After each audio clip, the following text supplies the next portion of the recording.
Hi everyone, welcome back to Operations Research.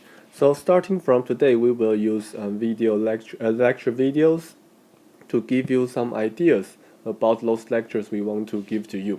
Okay, so I expect you to read, to watch these videos before you go to the lecture, so that in the lecture time we can do some more discussions and give you some more chances to do practices so that we can enhance your learning. Anyway, let's start. So this is the video for operations research. Today we will talk about linear programming. So let's start with this story about this company, Swift and the company. So let's imagine about the following scenario. Suppose you are producing foods, okay? For example, milk, or you make meat, okay? So in that case, what are important to get orders from restaurants and retailers? In those cases, your customers will ask, when may I get a product? Or how much of that product may I get? They need to know this so that they can plan for their operations. So for you, you need to give them accurate answers, or you need to promise them that I will give you some amount of products by the next Monday, or and so on and so on. Okay, you need to give them promise. In that case, what are difficult to make promise is that you have more than 8,000 customers around the whole United States, and they all share your capacity and inventory. Okay, when you promise to one consumer that I will going to give you something, something, something, then you cannot give those items to another customers. Okay, and also if you they also share your capacity. For example, if you send one truck to ship products to one consumer, then that truck cannot do other operations, right? So because you have so many different customers asking you for so many different items at so many different times, you need to really do immediate update once you make a promise. Okay, because as a company you have a lot of sales managers or sales representatives. They go to different sites of consumers at the same time, and they may need to make immediate updates for availability information. So that means you need to do so many updating, and all of them requires a lot of planning and calculation. For this story, okay, I suggest you to read the application story in section 3.1 and the full article on SEBA. Okay, that's about how this company applied linear programming to help itself to do this complicated updating and planning for availability information.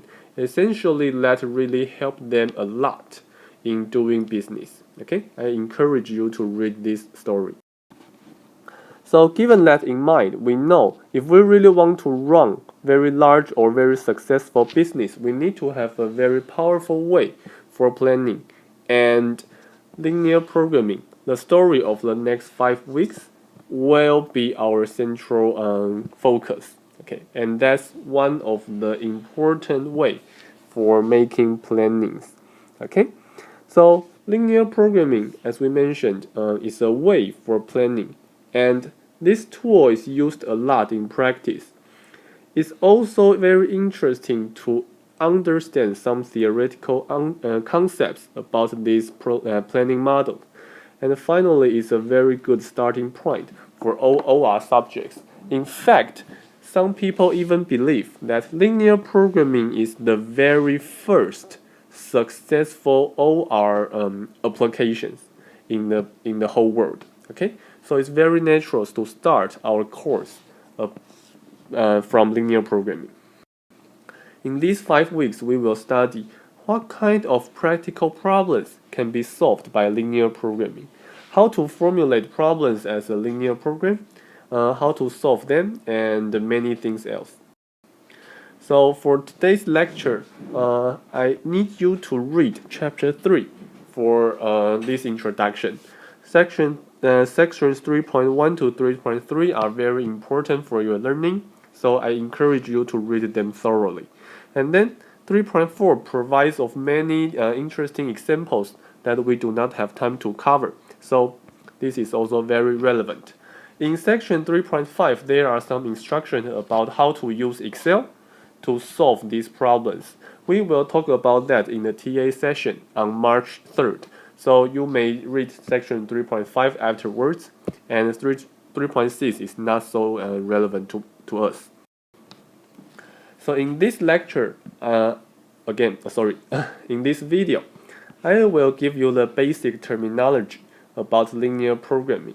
And then in the next 4 videos, I will talk about the ways to solve a specific type of linear programs and some categories of linear programs. And then some examples about formulation. So let's start with terminology. So linear programming is the process of formulating and solving linear programs. So we need to ask, what are linear programs? Okay? Linear programs is a mathematical program with some special properties. So before we really define these properties, let's introduce to you some concepts about the general mathematical programs. So in general, a mathematical program is expressed by writing down the following 3 things. First, we need to know there are some decision variables, okay? Let's call them x1, x2, up to xn. And using them, we define an objective function. So it's a function f that converting these decisions into your profits, your cost, or something you care about. In this case, we say we want to minimize the objective function. And there are some constraints that are some functions that requiring that your decisions being transformed into some measurements, and that cannot be too large. Okay, here we have m constraints. There are some remarks. As we mentioned, there are m constraints and n variables. And this x is a collection of x1, x2, blah blah up to xn. It's a column vector. In this course, when you see a vector, then it's a column vector. F and g, they are real valued functions taking a n-dimensional vector and making a number. And finally, starting from now, when decision variables are just real numbers, we will ignore this expression. So previously we say that in general, a mathematical program can be expressed in that way. So if you have a maximization objective function, you can just flip the sign and to minimize the negation of your maximization problem. Okay, that's no difference. And if you have equality constraint or greater than or equal to constraints, it's also fine. For greater than or equal to, you just need to again swap the 2 sides, and then you will get an equivalent less than or equal to constraint. Or if you have equality constraint, you may replace it by 2 inequality constraints, and again, they can both be expressed as less than or equal to. So as an example, suppose I have this problem. I want to maximize x1 minus x2, subject to 1 greater than or equal to and 1 equality constraint. Then I know this program is equivalent to the next one. Okay, I can just do a minimization and flip the sign of the first constraint and replace the second constraint by the 2 inequality constraints. Okay, so the formulation in the previous slide is indeed very general. There are something to mention about constraints. For some reasons, we will distinguish 2 kinds of constraints. We will call these constraints, we will give them a special name, sign constraints. If a constraint only has 1 variable and 1 inequality regarding 0, we call them sign constraints. These are telling you that this xi can only be non-negative or non-positive. Okay? And then for all others, we call them functional constraints. So at this moment, just memorize them, and we will let you know why we need to do this distinction later. For variables, let's do this. We know they are functional and there are sign constraints. So if you have this constraint, then we call this variable non-negative. Or if you have another sign constraint, this is non-positive.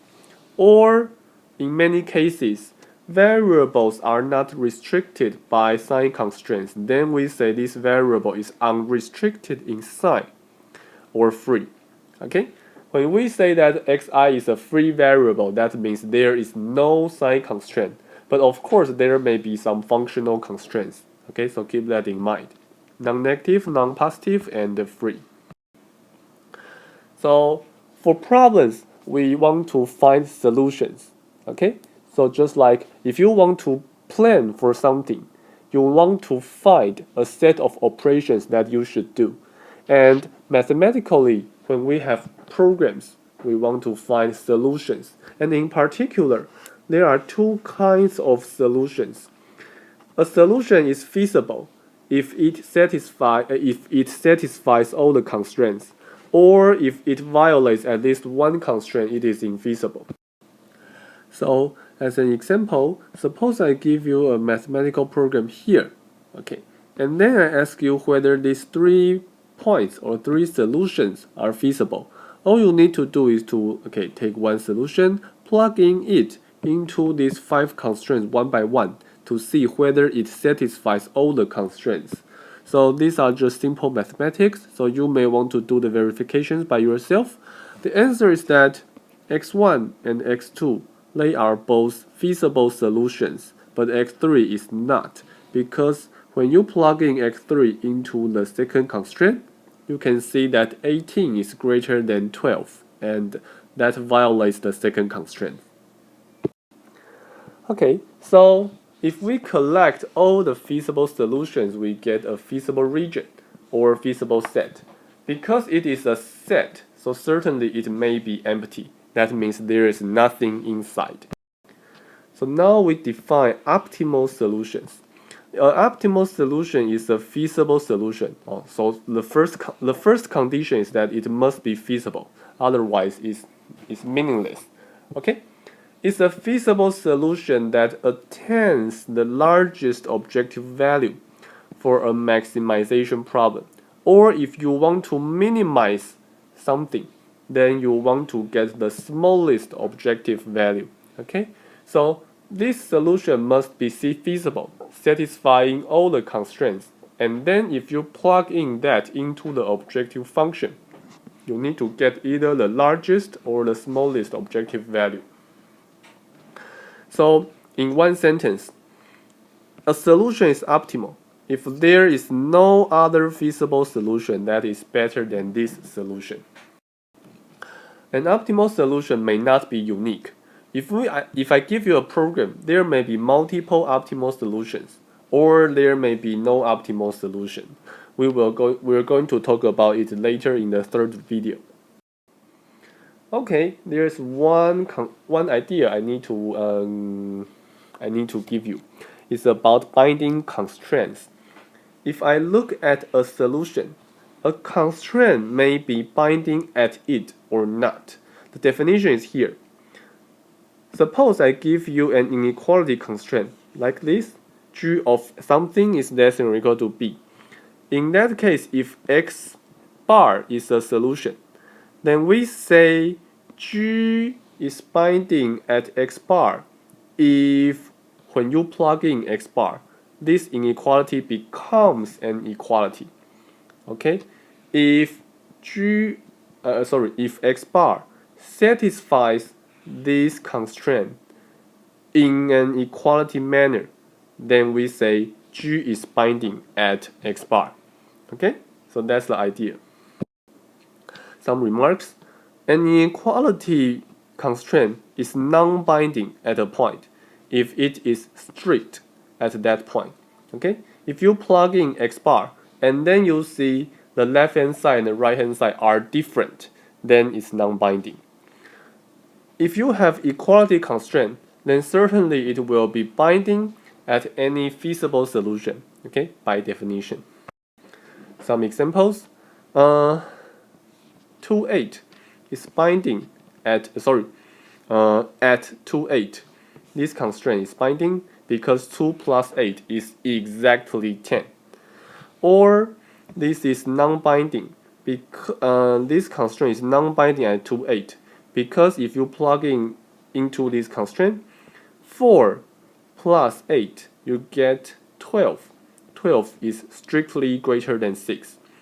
Finally, you have this 6, 1. If you do this as 9 is 9, you have a binding constraint. Or because this satisfies this equality constraint, it is binding. Okay. So we mentioned about something called strict and weak inequalities. An inequality is a relationship like this. It may be strict if the two sides cannot be equal. Okay? To satisfy this strict inequality, we require the left-hand side to be greater than the right-hand side. But if the inequality is weak, then the left-hand side only need to be no greater than the right-hand side. Okay? Greater than or equal to. So one important thing to keep in mind is that for all those mathematical programs that we will talk about in this course, they only have weak inequalities. So now I want to let you know why. Suppose I have strict inequalities, then an optimal solution may not be found, even for a reasonable problem. So as an example, suppose I give you this question. I want you to minimize x subject to your x must be greater than 0. In that case, it seems to us that this problem, the optimal solution should be 0, but in fact it's not, right? Because 0 is infeasible. You cannot tell me that 0.1 is optimal because 0.01 is better. You cannot tell me that 0.01 is better because 0.001 is better. Anyway, this problem has no optimal solution, and also it is not really a practical problem. So that's why in theory or in practice we typically exclude this kind of problems, at least in this course. So as a practical example, suppose that you are facing a budget constraint. So what does that mean? Suppose your mother gave you $500 so for you to buy some products to make yourself happy. In that case, typically you cannot spend more than 500, right? But you can spend exactly 500. No one asks you to have some leftovers after you spend this money. Okay? So that's why we say in typical situations, inequality constraints are weak inequalities. Okay? You are allowed to use all your resources with no leftover. So in this course, all the inequality constraints will be weak. Do not write strict inequalities in your formulation. Okay, so finally, now we can define linear programs. A mathematical program is a linear program if all the objective function and constraints are linear. Okay? So due to that definition, we know an LP can be expressed in this way. We can define C1, C2, blah blah blah up to Cj as the objective coefficients. And we may define A1, Aij as the constraint coefficient for variable xj in constraint I. Okay? So we have a lot of constraint coefficients. And finally, again, these numbers, bi, are called right-hand side values. So mathematically, this is an additive function, and this is an additive function. They are linear. You may see that between or among decision variables, you only see plus or minus, and that's how we say a function is linear. In this course, from time to time, we may need to use matrices to represent our linear program or mathematical program. So this thing can be expressed just in two lines like this. I minimize C transpose X subject to AX less than or equal to B. Okay, in this case, A is a matrix, B and C are vectors, and X is also a vector. Okay, a brief summary. You need to know what are decision variables, objective function, and constraints. You need to know what's the difference between functional constraints and sign constraints. You need to know what are feasible solutions and optimal solutions. You need to know what are binding constraints, and finally, what's a linear program. Okay, that's all. Thank you.